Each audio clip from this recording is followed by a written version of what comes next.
So to introduce myself, I'm Deborah Dundas, the books editor at the Toronto Star, and I'll be speaking with Nita Prose, who I first spoke to about her book, The Maid, last December, I think it was. It's not even like been such a long time ago. It does. So much has happened, but we'll get to that. When Nita is not busy writing her own book, I guess we might have a bracket S after that. We'll find that out too. She spends her time editing other people's books. I don't know whether you all know this, but she's also the vice president and editorial director at Simon & Schuster Canada, where she's worked with best-selling poet Rupi Kaur, Juno Award-winning musicians Tegan and Sarah, and NDP leader Jagmeet Singh. You've got a busy schedule. Thanks for taking time out to join us here. Thank you. I'm very, very excited to be here tonight at the library. So we spoke last December, which was before the book came out. It had a January 4th release date. And you've been around the world with it since then. Yes, it's been a lot. It's been a year. The very strange thing is, because of the way the COVID has affected our lives, I've done more publicity in other countries than I have in my own. And it just feels really good to be doing an event in Toronto, the city that I live in. Thank you, Torontonians. So where have you been? You've been to Iceland, you've been to the UK, I've been a lot of places in Europe, and then I have a whole bunch more coming this fall. So yeah, it's been a lot. So I have many publishers, and I feel very, very, very fortunate. But one of the most exciting things for me is coming out and actually meeting readers. Yeah. You know, that for me is the most exciting thing in the world. Now, you've been meeting readers, have you? Because you've been doing in-person events all around the world. So what's the reception been like? You know, it's really been lovely. For me, what I wanted to do with this book was create a character that really touched people's hearts. Yes, this is a mystery. It's a novel about a maid who is very socially awkward, and she works in a hotel, and somebody dies. He turns up very, very dead in his hotel room bed. And Molly, my protagonist, discovers him. And, you know, very quickly, this turns into a blame game against poor Molly because she's a little bit socially awkward and misses a lot of social cues. My goal with this novel, yes, was to create a mystery, but moreover, it was to move people into feeling what it was like to be somebody like Molly. I want you as readers to live behind her eyes, to experience what it's like to feel, invisible in the job of being a roommate. Because we've all been to those hotels, haven't we, as guests, where we feel like the grand, wonderful class citizens. But all of that feeling of privilege comes at the behest of a lot of workers, like the one I portray in this book, who allow us to feel that a position of privilege and are working very, very hard to keep that facade up for us. So tell me, the idea came to you in London. Yes. Right? Can you tell me that? And, sure. Because you've been tossing around book ideas for a long time, and not any of them stuck until this one. Yeah, I'm a slow learner, Deb. It took me 20 years in the book industry to decide, maybe I can write a novel. So a few years ago in 2019, I was at the London Book Fair, which is an event that happens every year in London, and publishers and writers and agents gather there, and we talk about books, of course. And I was staying at a hotel. I left to go to a meeting, and I came back at a strange hour in the morning, like 10:30.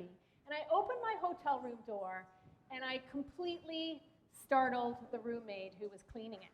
And I remember her sort of like stepping back into a shadowy corner. And the extremely embarrassing part is that she had in her hands my track pants, which I had left in a tangled, sweaty mess on the bed because I'd gone for a run that morning. And in my rush to go to the meeting, I'd just thrown them on the bed. And so she jumped backwards. She's got my pants in her hands. She looks at me. I look at her. And it occurs to me, wow, it is such an intimate and invisible job to be a roommate. She'd been cleaning my room for days. Do you know how much she knew about me? I knew nothing about her. And it was just one of those little moments, just the tiny little fragment in time that sort of sticks and lodges in your mind. And then a few days later, I'm on my plane ride home, and that's when I start to hear this voice in my head. And it wasn't my voice, didn't sound all sloppy and me. It was clean and crisp and very precise. And it was Molly's voice, the protagonist of this book. And I grabbed the napkin from under my drink, I grabbed a pen, and I started to write what I was hearing. And that was the prologue for The Maid. And even at that moment, I wasn't aware of it, but I had just begun my debut novel. How long did it take you to write from there? So I answer this question two ways. The first answer is 20 years and 5 months. And the second answer is 5 months. And what I mean by that is I was able to pen a draft from that moment on the plane to having my final words in 5 months. But only because I've worked in the book industry for 20 years, learning the craft of writing, honing it. I always say that it is because of the authors who have allowed me to work with them and apprentice with them that I was able to write this so quickly. Her name's Molly. She's a maid. Ha! Ha! So did you think that you might not get away with that? Totally! As soon as I write it, I'm like, I know the editor is going to come in here and go, oh, please. And they didn't. I was shocked. I'm like, okay, I get away with it? Excellent. But it sort of sets the tone in some ways too, because there's a gentle humor about it. And, it takes on serious issues, and you need it leavened a little bit with a little bit of humor. Was that your approach? Definitely. So in the novel, I wanted to see, mostly as entertainment for myself, and because I'm a genre-busting sort of writer, I wanted to see how far I could move into comedy and how far I could move people's hearts at the same time. I wanted to go from dark to light almost in an instant and challenge myself. And can I keep the reader entertained and with me on that kind of a journey? So it really is from dark to light and from light to dark, back and forth. So most authors who come out with a debut book that they've written in 5 months might wonder whether they're even going to get it published. How did you, we think it would probably be a pretty easy sell for you being in the industry. How did you approach it? It was not an easy sell for me. Yes, I know a lot of people. Sure, I know a lot of agents. I know a lot of publishers. Yes, yes. However, the psychological burden on me was so massive because it wasn't like I could just send my work out into the world and then disappear if it was rejected. Oh no, I would have to see these people who I work with all the time knowing that they'd rejected my work. So that really weighed on me. And so my way around that was to tell nobody that I was writing. And when I say I told nobody, I mean I told nobody. Like I didn't tell my partner, I didn't tell my family, I didn't tell my friends, and the last people I would have even thought to tell were people like you, people in my industry. No way, not telling Deb Dundas, not calling the Toronto Star, no way, Because for me, it was just a challenge. If I can get up every morning, if I can focus on this scene, if I can make it through Act 1, if I can find the climax, if I can land it, I just wanted to do the mechanics and have that very lonely pursuit of the creation on the page and focus only on that, and then worry about the rest later. And that really helped me. And so when the rest came, that whole business process of finding an agent and selling and so on, how much did you insert yourself into that process? Well, I was very involved in finding an agent, obviously, and I was really, really lucky. So my agent is Molly Milburn. She's a UK agent, and she was really my dream agent for a lot of reasons, but mostly because she is the person in this world who discovered a book called Eleanor Oliphant is Completely Fine, who I'm sure some of you in this room I see have read. And that was a really important book for me in the creation of this because it was a study in how you can write a character who is as prickly as a cactus and then somehow lovable at the same time. Maddie understood that this character was a different genre at the time. And it was a genre that we now call uplifting literature. Yep. And even though it deals with dark themes, we follow a character through a journey of growth from beginning to end, and we end in a different place than we began, for sure, on that journey of growth.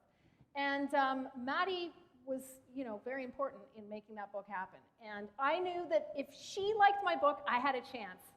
And she did. She really did, and that was really exciting. And when she sent me her first email saying, I'd like to take you on, it was this glowing thing. And then at the bottom, she said, by the way, we are having our house renoed, and there is a poster on the wall behind me, and it just happens to have the end phrase of your book on the wall, and I think this is kismet. And in fact, she showed me a picture, and there it was, the last sentence of my book was on the wall behind her the whole time she was reading. So pretty neat. It was meant to be. Well, maybe. I don't know. So uplit, but it's also writing a mystery. What was the attraction of that as opposed to any other genre? Well, mystery is a very tricky genre because, I don't know, there are just a couple masters out there. So for me, the challenge when you approach a genre like that is how do you innovate it? How do you do something new that hasn't been done before? And for me, the answer to that question was in the combination of a very character-driven novel that goes through a journey of the spirit, that has a hopeful energy, and that moves us through some darkness to hope in the end, uplit, and mixing that with a whodunit. So that was really something that motivated me to keep going. Can I really Frankenstein these two different genres and find a way to put them together and give this thing a beating heart? And that might be part of the success, is because it's something a little bit fresh, a little bit different, a little bit new. I hope so. I'm very pleased when readers think so. How much editing did Maddie do, or your editor do? Maddie did a little bit, certainly a couple of rounds. And then my editors, because I have 3, worked with me a lot. How do you have 3 editors? So what happens with books that really have an international platform and a lot of publishers, very often the English-speaking language markets in the US, the UK, and Canada are the 3 most important markets. And they're all trying to work together to create a book that works internationally. So I had 3 editors because that was our pursuit, to create a book that crossed borders, that wasn't really for North America exclusively or the UK exclusively. You will notice in the book that I never named the place. There is no city name, there is no country named. I want it to be this floating universe that exists from your imagination. I want to give you enough clues so you feel you know this place, and then I want you as a reader to participate in its completion by bringing your experience of hotels, of characters, of people you know, people you've worked with, seen, are part of your family, and bring those to the page to complete the book. The book isn't mine only. It only exists when I have readers to complete the picture. Now, how much differed between what the 3 different editors thought you should or shouldn't do, and how did you navigate that? Well, they were all wonderful, I must say, and I got very lucky. This process can go wrong. I do work on the other side. I've seen it go wrong, and when it goes wrong, it's very not pretty. But I was very lucky. My 3 editors were very cooperative, and they shared a vision and goal that was in sync with mine, so that was very helpful. My UK editor was really, really great at what I call setting the volumes. So what that means is, have I as a writer given you enough details that you can go through this participatory process and complete the picture and do the rest yourself? Or have I given you too much that you don't have to do anything anymore, and now I'm spoiling you? No, I'm not going to do that either. She was really good at telling me more or less. And then my US editor was a breadcrumb expert. So when you're writing a mystery, you have to dole out the clues. You have to know when to give, when to hold back, how to meet out that suspense to keep that satisfaction that you should feel as you move through the story. And she was very good at that. And my Canadian editor, Nicole Stanley, the wonderful Nicole Stanley, who works at Penguin, she was amazing at making sure the heart was there, that the character was true to herself, and that all those steps in her journey of an evolution, really, a personal evolution, felt earned. So they all worked at different things to elevate my novel. Now, the setting here is clearly so key to the story. It had to be at a hotel. Could it have taken place anywhere else, or? I don't think so. You know, the wonderful thing about a hotel and a mystery is it's a locked room setting. Yeah. So what is going on behind all those closed doors? I mean, we've all wondered this. We all think about this when you think of a hotel. And that allowed for all sorts of hijinks and stakes and dirty little secrets happening in this hotel that seems on the outside to be, you know, wonderful and elegant and grand. And actually, behind all those closed doors are a lot of secrets. And a lot that's not very elegant and grand, and a lot that's dirty Dark and mean seedy and dark and despicable. Yeah, exactly. including, I think, as you touched on a bit earlier, the idea of invisibility.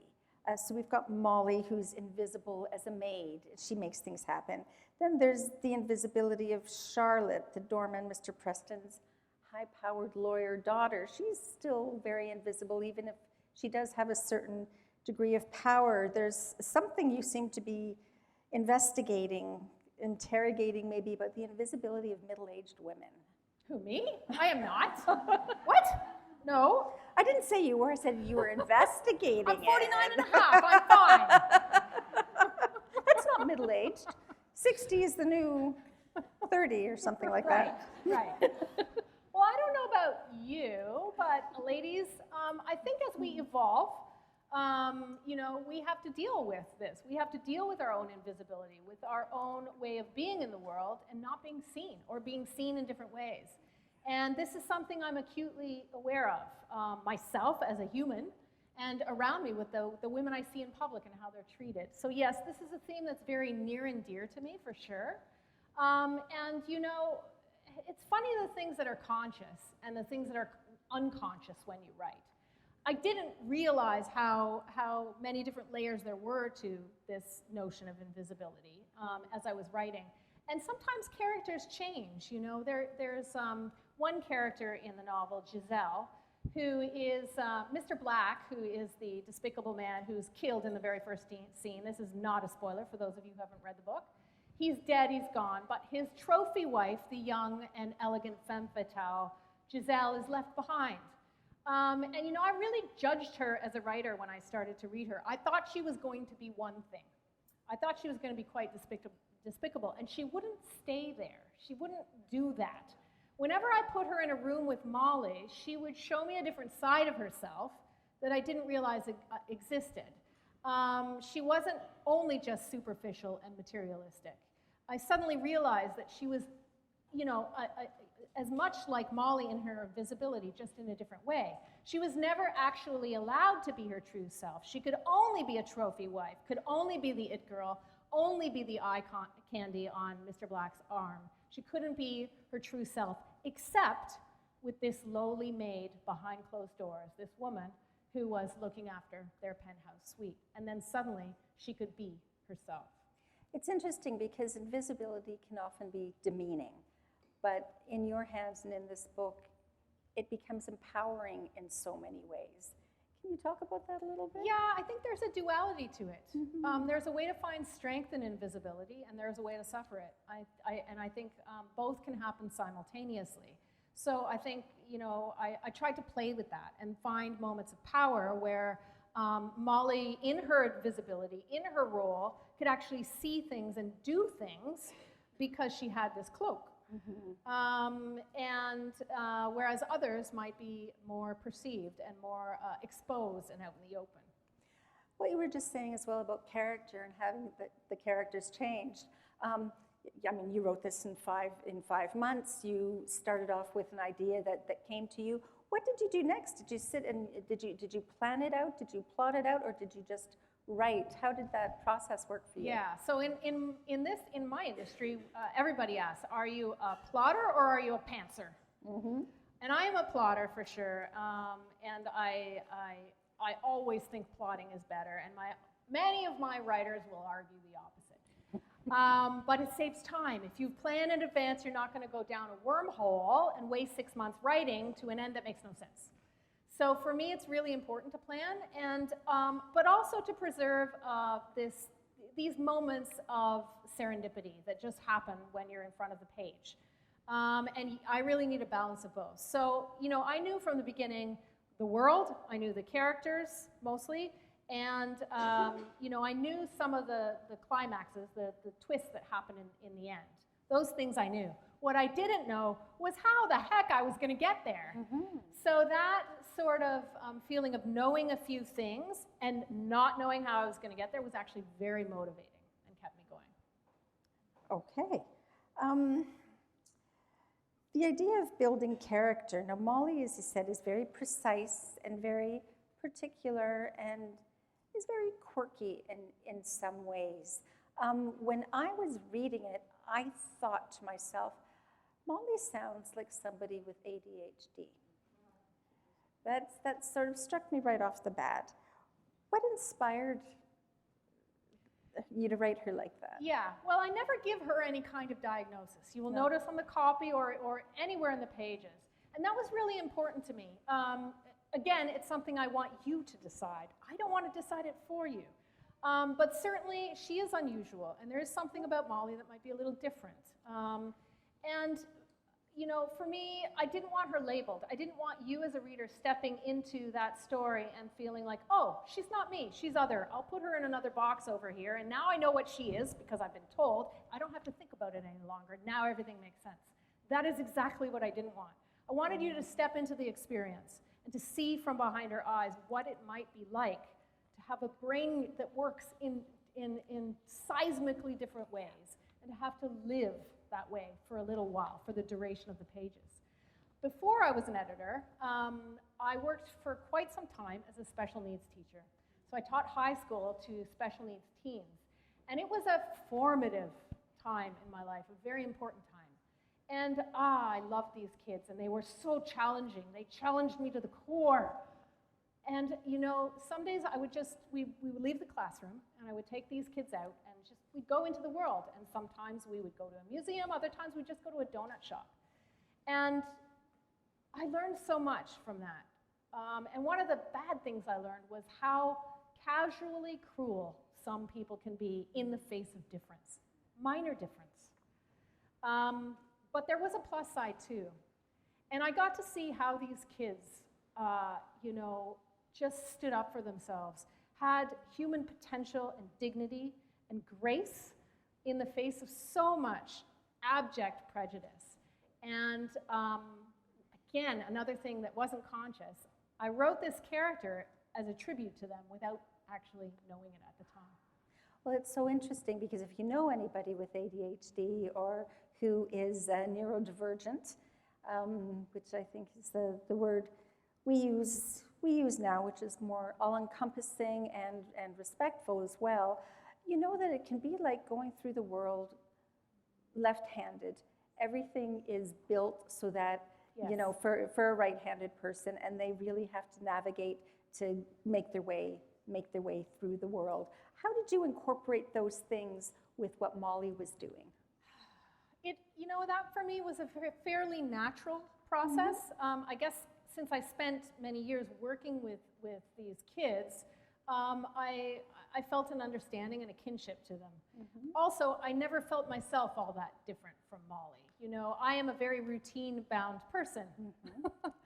I may not be her, but there are some similarities, I eat the same thing for breakfast every day. I've done it for 40 years. I like a clean house. Not totally clean the way Molly, because she's incredibly fastidious, but there are certain things that I'm a creature of habit that I really understand. And I just imagined turning up those qualities on high for her. And that helped me discover what she was like on a day-to-day basis. So you were a special needs teacher, and now you're an executive vice president and senior editor. That's a big career move. It was a little bit of a switch. How did you make it from B to C, I guess, or A to B? Or... Well, I will say that what I taught these kids was English and drama. So, it's not that big a switch. I've only actually ever been good at the same thing, Deb. And, I can tell stories, and I can help other people tell stories. And that's what I did with these kids, and that's what I do now in my job at Simon & Schuster as an editor.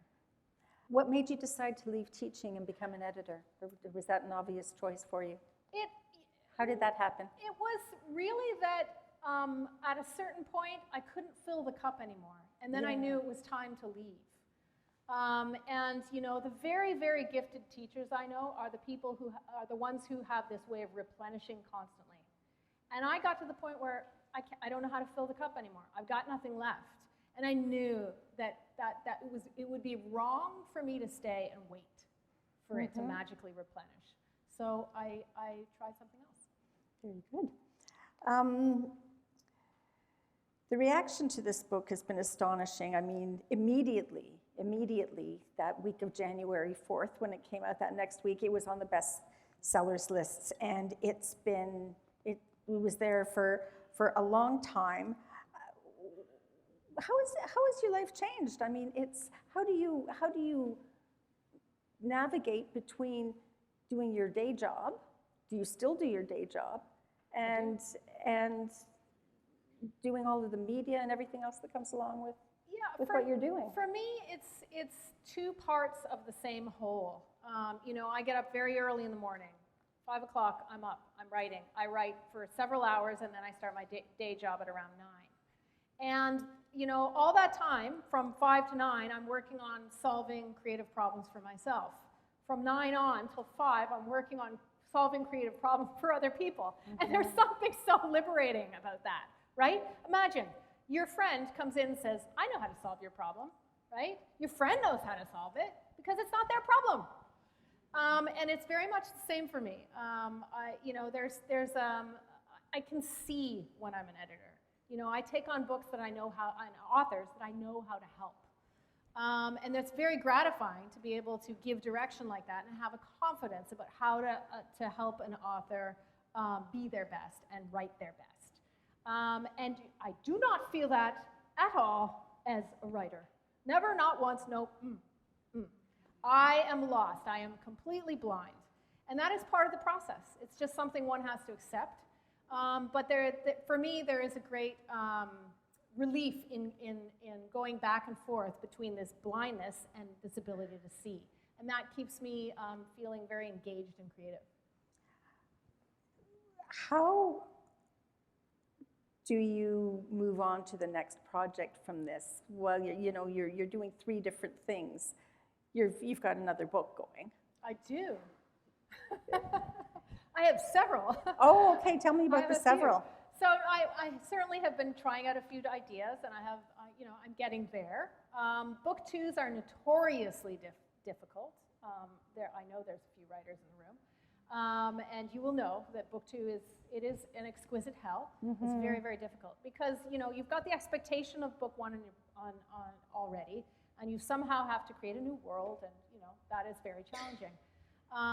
So, you know, I am very well aware that because of the success of this book, many people want more Molly. They want more of this character.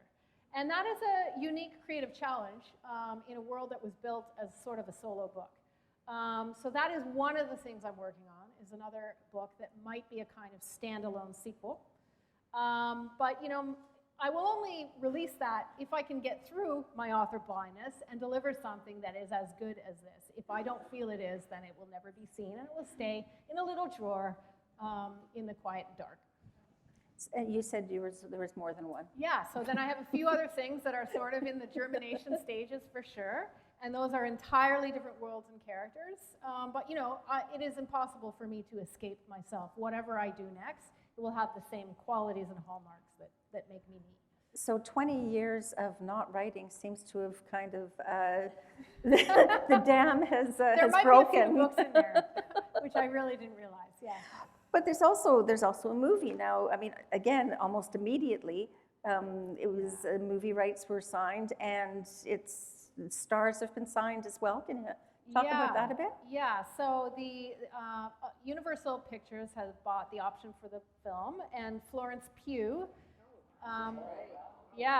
so she's set to star as Molly. She's also executive producing the film. And I think she's so spectacular. She's just a really interesting actor because she does things weird. She never chooses the usual thing. She always chooses the unusual choice as an actor.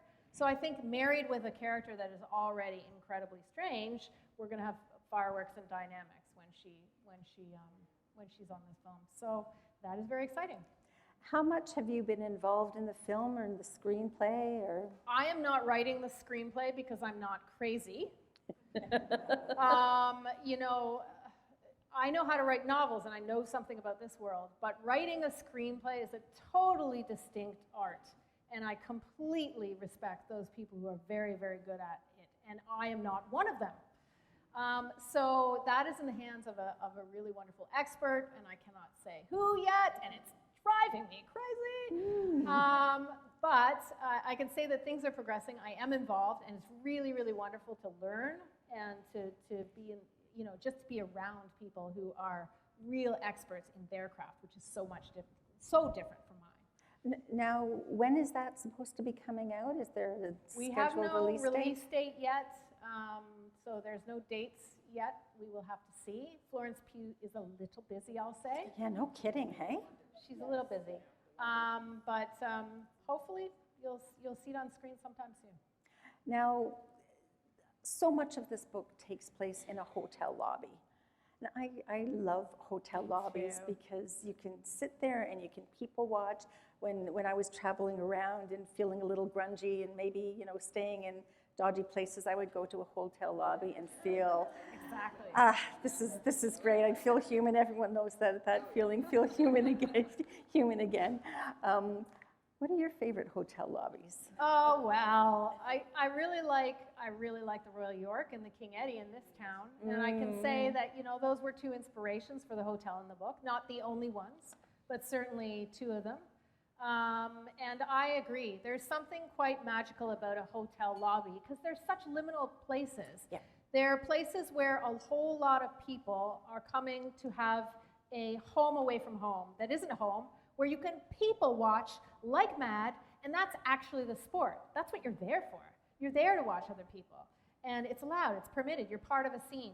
And, you know, that, again, for a mystery writer, to have that sort of collision of characters, of strangers who come together in that room and space is, you know, a whole lot of fun. No, I'm not the first one to discover that, by far.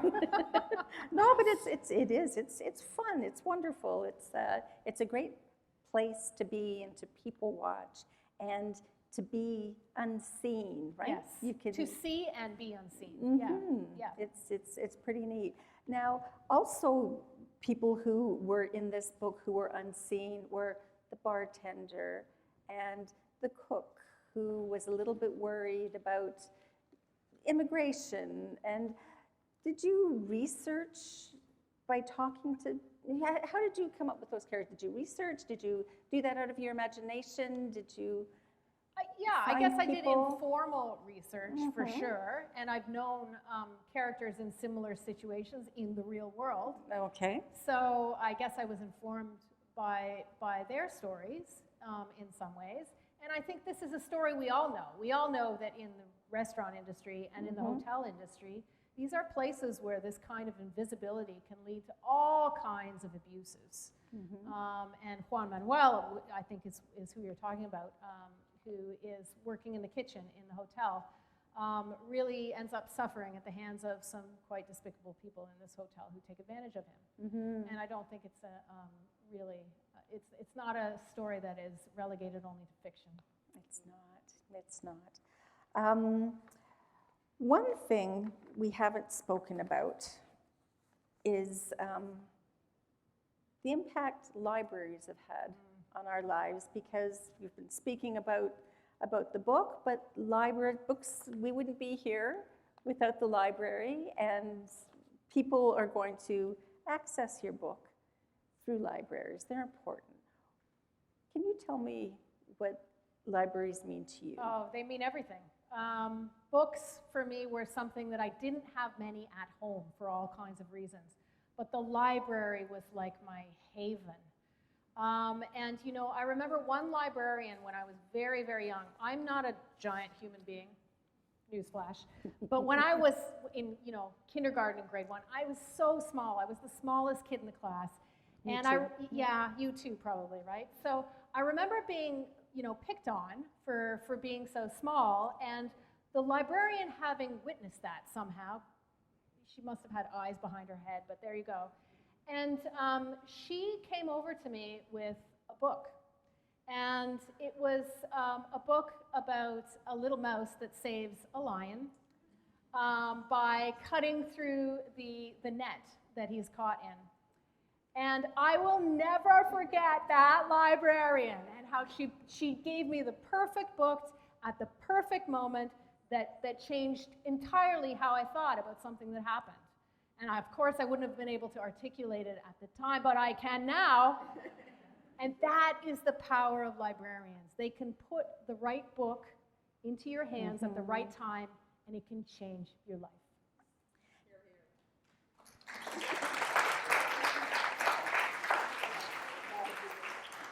Now, Vickery was speaking earlier about bookmobiles, and when I was a kid, I lived in a pretty deprived area that didn't have a library nearby, like during the summers.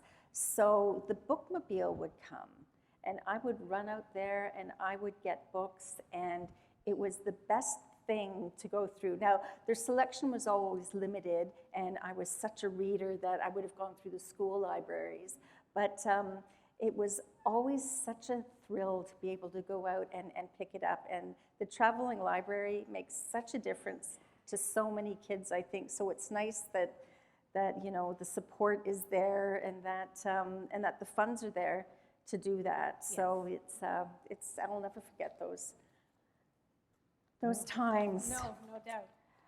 So I think I've been given my time to wrap up Q here, and what do I need to say? Well, it's been nice chatting with you. We'll look forward to the movie.